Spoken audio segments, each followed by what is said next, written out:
Assalamualaikum warahmatullahi wabarakatuh. Halo teman-teman, selamat datang di video pembelajaran Bahasa Indonesia dari kelompok 6 kelas 5 SMA Negeri 1 Bojonegoro. Kali ini kita akan menganalisis tentang puisi yang berjudul Saja Anak Muda karya W.S. Lendra.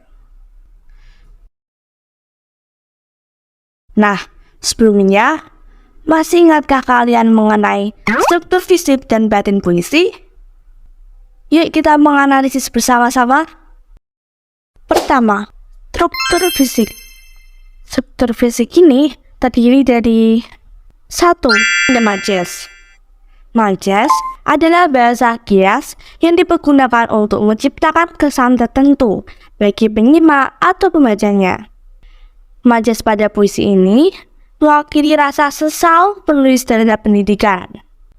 Contohnya seperti 1.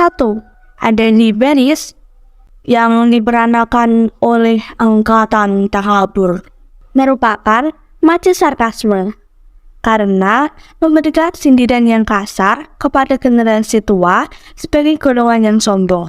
2. Di baris dan industri mereka berjalan tanpa henti, merupakan majas personifikasi karena memberikan sifat hidup manusia kepada benda mati. Arti dari lari ini adalah industri di dunia barat sudah berkembang, tidak seperti di Indonesia. 3. Di baris kita adalah angkatan gagap, merupakan majas metafora. Arti lari ini adalah para pemuda hanya dijadikan sebagai pemuda yang gagap akan ilmu pengetahuan dan teknologi. 4. Tanpa kegunaan menjadi benalu di dahan, merupakan majas metafora karena perumpamaan terhadap dua hal yang berbeda secara tidak langsung. Arti dari lari ini adalah generasi saat ini yang akan menjadi penerus bangsa ternyata berkembang menjadi generasi yang tidak berguna. 5. Di baris kita berada di dalam pusaran tata warna, merupakan majas metafora. Arti lari ini adalah situasi di Indonesia semakin tidak menentu, membuat pemerintah sibuk dengan berbagai macam hal. 6. Mahasiswa ilmu ekonomi dianggap dengan plastik, merupakan majas metafora. Arti baris ini adalah kelompok mahasiswa dianggap hanya bisa memberikan teori, tapi tidak mampu menyajikan solusi yang tepat terhadap permasalahan ekonomi yang dihadapi oleh negara saat ini, dan cenderung tidak benar-benar berpihak pada rakyat. 7. Di baris tetapi hanya bisa berkuasa, persis seperti bapak-bapak kita, merupakan majas single karena membandingkan dua hal yang berbeda dengan menggunakan kata seperti. Arti dari lari ini adalah menggambarkan kondisi manusia yang hanya menjadi konsumen dan dikuasai sebagaimana generasi sebelumnya. 8. Mahasiswa ilmu hukum dianggap sebagai bendera upacara, merupakan majas simile karena membandingkan dua hal yang berbeda dengan menggunakan kata sebagai. Arti pada lari ini adalah semua yang seharusnya dihormati dan dilaksanakan hanya dianggap sebagai perhiasan semata. Hukum ada, tetapi dilanggar. 9. Wajah berdarah akan terlihat sebagai bulan, merupakan majas hiperbola karena menggunakan ungkapan yang berlebihan. Pada lari ini juga termasuk majas simile karena membandingkan dua hal yang berbeda dengan menggunakan kata sebagai. Tetapi pada lari ini lebih termasuk ke majas hiperbola ya. Arti pada lari ini adalah orang yang sesarapun oleh orang yang bodoh, mabuk, akan terlihat seperti orang yang berseri-seri, sehingga Indonesia tidak peka terhadap membantu sesama. 10. Kita berada di dalam penjara kabut yang memabukkan. Merupakan majas hiperbola karena menggunakan ungkapan yang berlebihan. Arti pada lari ini adalah pemerintah kurang memperhatikan generasi muda atau penerus yang bermental mudah menyerah dan selalu menyalahkan keadaan. 11. Diberi yes. Ia diam tidak bicara. Merupakan majas pleonasme karena menambahkan keterangan pada kalimat yang sudah jelas. Arti pada lari ini adalah orang-orang saat ini, khususnya dokter, hanya dapat diam ketika terjadi sengketa politik. Tidak ada yang turut membantu prosesnya. Untuk majasnya, masih banyak loh teman-teman. Kalian bisa menganalisis puisi tersebut lagi. 2. Ada diksi. Diksi merupakan pemilihan kata-kata yang digunakan oleh penulis dalam puisinya. Pemilihan diksi sangat penting untuk menimbulkan efek estetis. Penjelasan mengenai diksi terbagi menjadi dua, yaitu makna kias dan lambang. Makna kias bermakna tidak sebenarnya. Makna kias telah mengalami penambahan-penambahan, baik itu berdasarkan pengalaman, kesan, maupun imajinasi dan perasaan penyair. Kemudian ada lambang atau simbol, merupakan bentuk pengganti atau menanda suatu hal. Puisi ini memiliki banyak diksi yang digunakan untuk menggambarkan rasa kekecewaan dan amarah penulis terhadap sistem dan penerapan pendidikan di Indonesia. Terdapat lambang maupun diksi kias pada puisi ini. Contoh dan diksinya seperti 1. Gelap pada lari. Gelap. Pandanganku gelap. Maksud dari gelap di sini melambangkan keadaan yang sesat, bukan gelap sebenarnya. 2. Puisi ganja. Pada lari. Lebih enak kita lari ke dalam puisi ganja. Puisi di sini bukan berarti suatu karya sastra, tetapi melambangkan buaya indah. Sedangkan ganja memiliki arti selain benar-benar ganja, juga sebagai pelarian dari dunia. 3. Bulan pada lari akan terlihat sebagai bulan. Bulan pada lari ini melambangkan keindahan berseri-seri. 4. Bendera upacara pada lari dianggap sebagai bendera upacara. Bendera upacara melambangkan orang-orang yang dihormati. 5. Gagap pada lari. Kita adalah angkatan gagap. Gagap pada lari ini memiliki kata kias, yaitu kebutuhan, dibungkam, ketidakberanian. Kemudian lambang atau simbol. Contohnya seperti lambang dari penjara kabut berada pada lari. Kita berada di dalam penjara kabut yang memabukkan.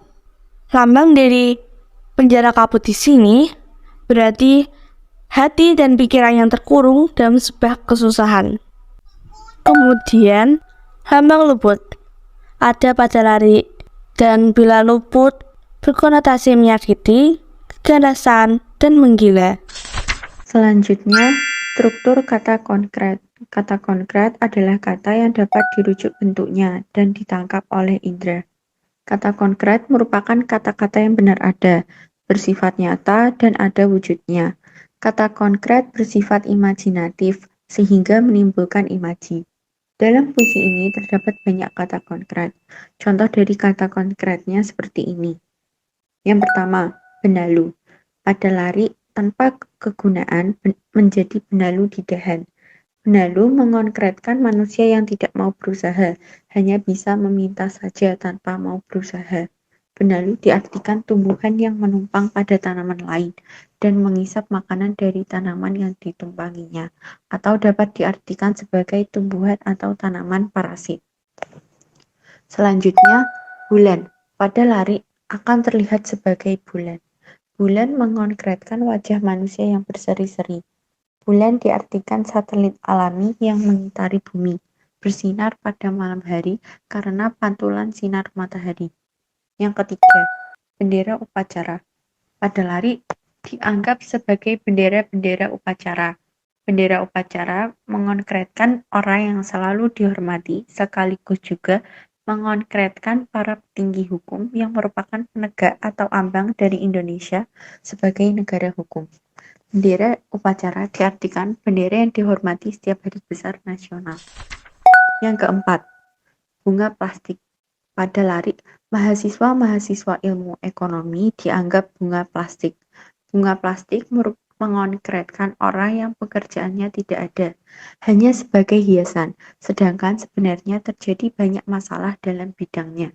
Selain itu, bunga plastik juga menggambarkan kebobrokan yang ditutupi sehingga terlihat sempurna.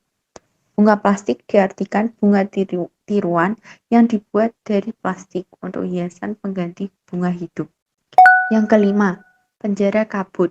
Pada lari, kita berada dalam penjara kabut yang memabukkan. Penjara kabut mengonkretkan belenggu tidak terlihat yang menerangkap kita dalam kebodohan. Penjara kabut diartikan bangunan tempat mengurung orang hukuman yang kelam, suram, dan tidak nyata. Dan yang terakhir, gelap. Pada lari, gelap. Pandanganku gelap. Gelap mengonkretkan dari kondisi yang berada dalam kebodohan yang dialami oleh para pemuda Indonesia. Adapun yang dimaksud adalah kebodohan dalam praktik sosial dan moral. Gelap diartikan tidak ada cahaya, kelam, tidak terang, atau malam.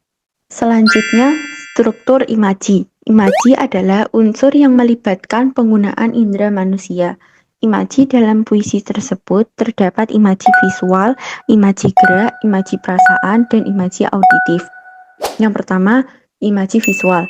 Imaji visual menggunakan kata-kata yang menggambarkan seolah-olah objek yang dicitrakan dapat dilihat. Contoh dari imaji visual seperti ini. Pada lari, kita melihat kabur pribadi orang. Yang kedua, imaji gerak. Imaji gerak adalah gambaran tentang sesuatu yang seolah-olah dapat bergerak. Contoh dari imaji gerak, pada lari, kita memukul dan mencakar ke arah udara. Selanjutnya, imaji perasaan. Imaji perasaan menggunakan bahasa atau kata-kata yang mampu memberikan rangsangan indera pengecapan berupa sumber dan kualitas rasa. Contoh dari imaji perasaan, pada lari, kita berada di dalam penjara kabut yang memabukkan. Dan yang terakhir adalah imaji auditif. Imaji auditif diungkapkan oleh penulis agar pembaca seolah-olah mendengarkan suara seperti yang digambarkan oleh penulis. Contoh dari imaji auditif, pada lari, kita adalah angkatan gagap.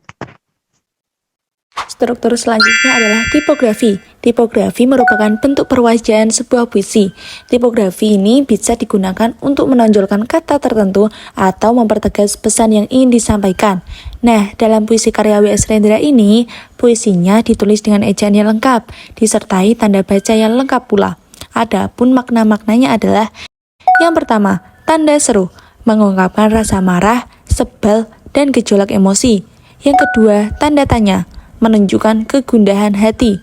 Yang ketiga, bait yang menjorok sebagian tanpa pola yang jelas, menunjukkan keberantakan pendidikan Indonesia. Yang keempat, tanda hubung, menunjukkan kesatuan pada tanda kegunaan dan menjadi benalu di dahan.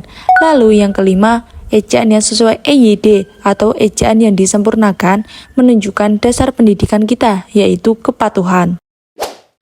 Nah, sekarang kita sampai di struktur rima. Rima atau irama adalah persamaan bunyi pada puisi, baik di awal, tengah, maupun akhir baris. Melalui persamaan bunyi tersebut akan tercipta kekuatan bahasa.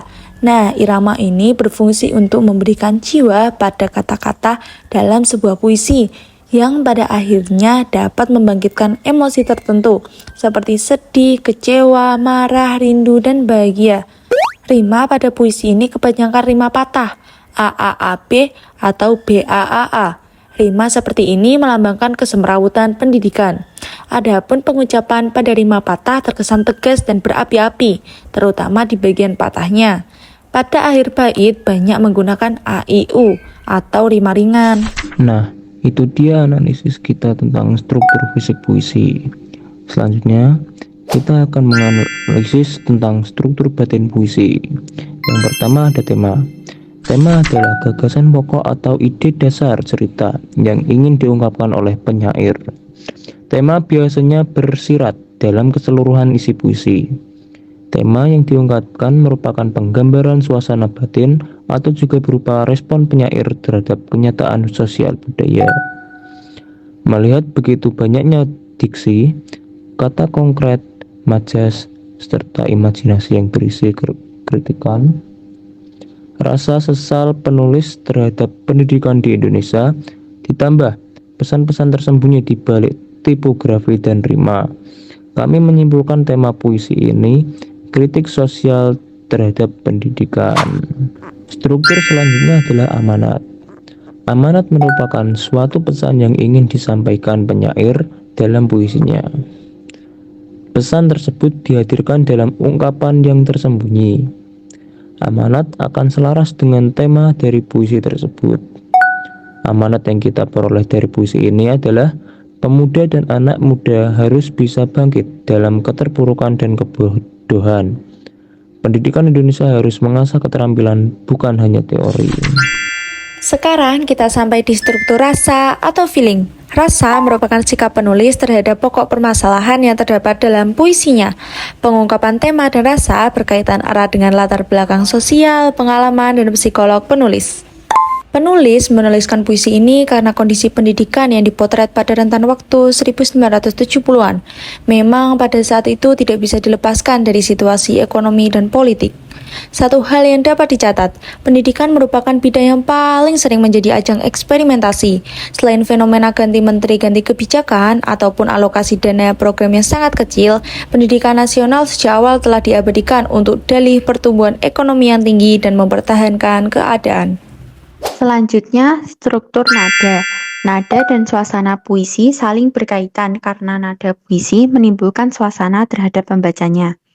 Nada berhubungan dengan tema dan rasa yang ditujukan penulis kepada pembaca. Misalnya nada menggurui, mendikte, atau sombong. Nada pada puisi tersebut adalah semangat, berapi-api, nada protes dengan suara yang tinggi. Hal ini dibuktikan oleh rima patah, penggunaan tanda seru, serta penggunaan majas sarkasme. Yang terakhir, struktur suasana. Suasana dalam puisi merepresentasikan keadaan jiwa penulis. Suasana pada puisi tersebut, yang pertama, suasana miris. Pada larik, kita kurang pendidikan resmi karena tidak diajarkan berpolitik, karena tidak diajarkan kebatinan atau ilmu jiwa, karena tidak diajarkan filsafat atau logika. Yang kedua, suasana resah. Pada larik, apakah kita tidak dimaksud untuk mengerti itu semua? Apakah kita hanya dipersiapkan untuk menjadi alat saja? Dan yang terakhir, suasana marah. Pada larik, tetapi kita dipersiapkan menjadi alat apa? Kita hanya menjadi alat birokrasi. Dan birokrasi menjadi berlebihan, tanpa kegunaan, menjadi benalu di dahan. Gimana nih teman-teman? Sudah paham apa belum? Dari analisis kita bersama mengenai puisi yang berjudul Saja Anak Muda karya W.S. Rendra. Jika ada yang ditanyakan, bisa angkat tangan, sebut nama, kelas, dan nomor absen. Semoga ilmu yang kita terima dapat bermanfaat bagi kita semua. Sekian dan terima kasih. Sampai jumpa. Wassalamualaikum warahmatullahi wabarakatuh.